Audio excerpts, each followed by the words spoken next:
Hello guys, मैं doctor Amit दैया स्वागत करता हूं आप सभी का आपके अपने यूट्यूब चैनल स्कॉलर्स जोन पर। दोस्तों, आप सभी को पता है कि किसी टॉपिक या चैप्टर को पढ़ने के बाद उस टॉपिक या चैप्टर के क्वेश्चन की प्रैक्टिस करना कितना ज़रूरी है। अगर आपने कोई टॉपिक कितने ही अच्छे से कर लिया हो, लेकिन अगर आपने उस टॉपिक या चैप्टर के क्वेश्चन की प्रैक्टिस नहीं की तो आपकी सारी मेहनत धरी की धरी रह जाएगी। आप एग्ज़ाम में अपना बेस्ट नहीं दे पाएंगे और किसी कॉम्पिटिटिव एग्ज़ाम में आपका सिलेक्शन नहीं हो पाएगा। अब स्टूडेंट्स के सामने सबसे बड़ी दिक्कत ये आती है कि हमें ये तो पता है कि हमें इस चैप्टर के क्वेश्चन प्रैक्टिस करनी है, लेकिन क्वेश्चन प्रैक्टिस कहाँ से करें, कैसे करें, ये एक बहुत बड़ी समस्या आप लोगों के सामने आती होगी। तो दोस्तों, आज का वीडियो आप एंड तक ज़रूर देखिएगा।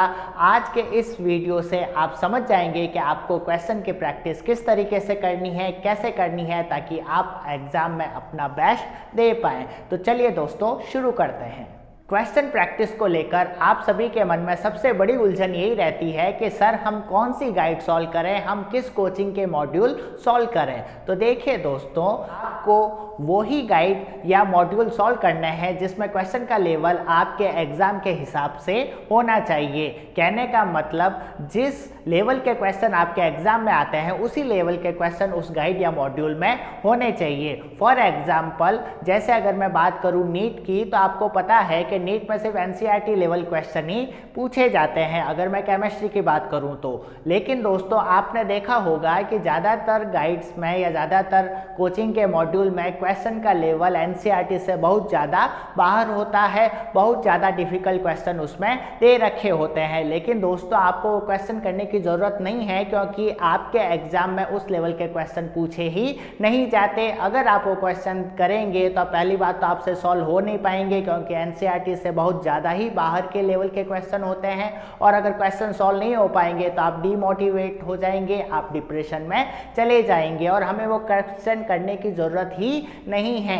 क्यों? क्योंकि हमारा टारगेट है एग्ज़ाम में सेलेक्ट होना, ना कि सब्जेक्ट एक्सपर्ट होना। तो दोस्तों, आप जो भी गाइड को या मॉड्यूल को सॉल्व करें वो आपके एग्ज़ाम स्पेसिफिक होने चाहिए। अगर एग्ज़ाम में आपके क्वेश्चन का लेवल ये है तो किसी गाइड में या मॉड्यूल में क्वेश्चन का लेवल ये होना चाहिए या फिर इससे थोड़ा बहुत ज़्यादा होना चाहिए, लेकिन बहुत ज़्यादा हाई लेवल के क्वेश्चन आपको करने की ज़रूरत नहीं है।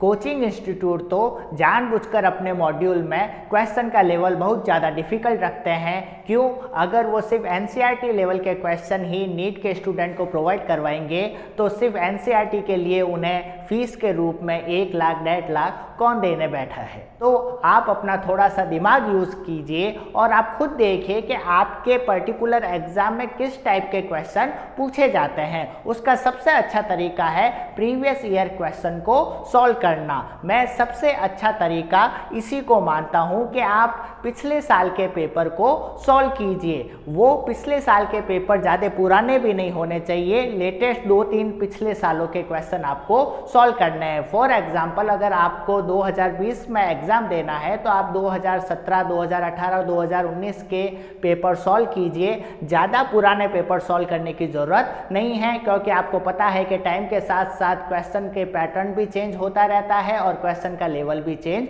होता रहता है।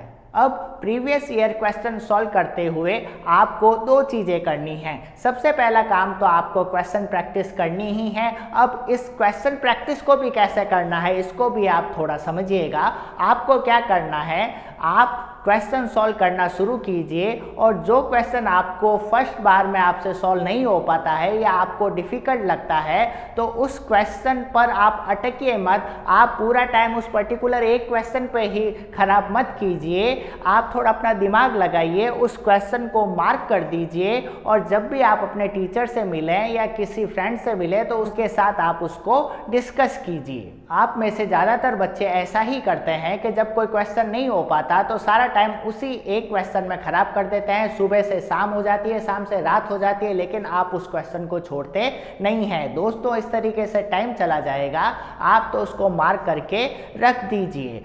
अब जैसे जैसे आप क्वेश्चन सॉल्व करते जाएंगे, जो भी क्वेश्चन आपसे नहीं हो पाते हैं या आपको भारी लग रहे हैं, उसको आप मार्क लगाकर आगे बढ़ते चलिए। अब इससे क्या होगा कि जब आप next time previous year question को वापस सॉल्व करेंगे तो आपको सारे क्वेश्चन सॉल्व करने की ज़रूरत नहीं है, क्योंकि जो क्वेश्चन फर्स्ट बार में इजीली आपसे हो गए थे वो क्वेश्चन सेकंड बार भी हो जाएंगे, थर्ड टाइम भी हो जाएंगे। आपको तो उस टाइम क्या करना है कि जो क्वेश्चन पर आपने मार्क लगाया है सिर्फ उन्हीं क्वेश्चन को आपको वापस सॉल्व करना है, आपको सारे क्वेश्चन सॉल्व करने की ज़रूरत नहीं है। तो दोस्तों ये एक साइंटिफिक तरीका है क्वेश्चन सॉल्व करने का।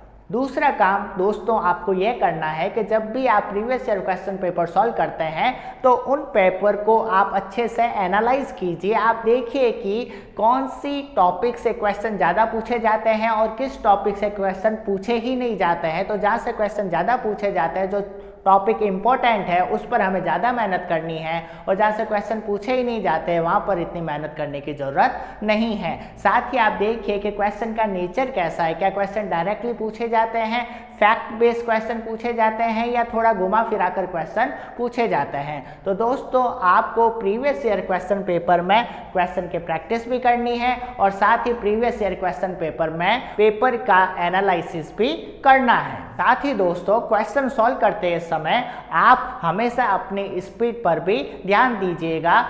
क्वेश्चन को सही करना बड़ी बात नहीं है, कम टाइम में क्वेश्चन को सही करना ये बड़ी बात है। अगर आप किसी कॉम्पिटिटिव एग्जाम में सिलेक्शन चाहते हैं तो आपके पास स्पीड विथ एक्यूरेसी होना जरूरी है। क्वेश्चन को सॉल्व करने की आपकी स्पीड आपके एग्जाम के हिसाब से होनी चाहिए। मान लीजिए आपके एग्जाम में 1 घंटे में आपको 30 क्वेश्चन सॉल्व करने पड़ते हैं, तो जब भी आप previous year question paper solve करें तो आप इसी टाइप की स्पीड रखिए, इसी टाइप से प्रैक्टिस कीजिए कि 1 घंटे में आपसे 30 क्वेश्चन इजीली हो जाए। और दोस्तों अगर आप बोर्ड एग्जाम की तैयारी कर रहे हैं तो आप बोर्ड एग्जाम के ऑफिशियल मॉडल पेपर को भी आप जरूर देखिएगा, उनकी भी आप प्रैक्टिस कीजिएगा। उससे आपको पता चल जाएगा कि मार्किंग स्कीम क्या है और क्वेश्चन किस तरीके से पूछे जाएंगे। और इतना सब कर लेने के बावजूद भी अगर आपकी आत्मा नहीं मानती है, रात को नींद अच्छे से नहीं आती है, तो कुछ नहीं दोस्तों, टेंशन मत लीजिए। आप कोई भी एक अच्छी गाइड या पासबुक अच्छे से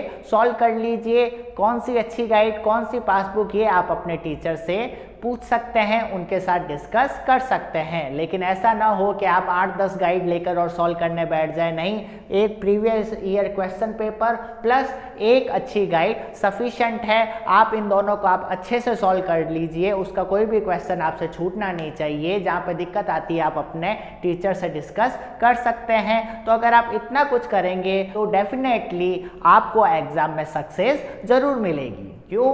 क्योंकि ज़माना हार्ड वर्क का नहीं, ज़माना स्मार्ट वर्क का है। बैलगाड़ी का ज़माना नहीं है, एरोप्लेन का ज़माना है। तो आपको अपनी तैयारी, अपनी पढ़ाई साइंटिफिक तरीके से करनी पड़ेगी, स्मार्ट तरीके से आपको मेहनत करनी पड़ेगी। दोस्तों आज का ये वीडियो अगर आपको यूज़फुल लगा हो तो इसे लाइक और शेयर करना ना भूलिएगा। साथ ही चैनल को सब्सक्राइब जरूर कीजिए, बेल आइकन को ज़रूर प्रेस कीजिएगा, ताकि जब भी मैं इस टाइप के कॉन्सेप्चुअल वीडियो डालूँ आपके पास नोटिफिकेशन पहुंच जाए।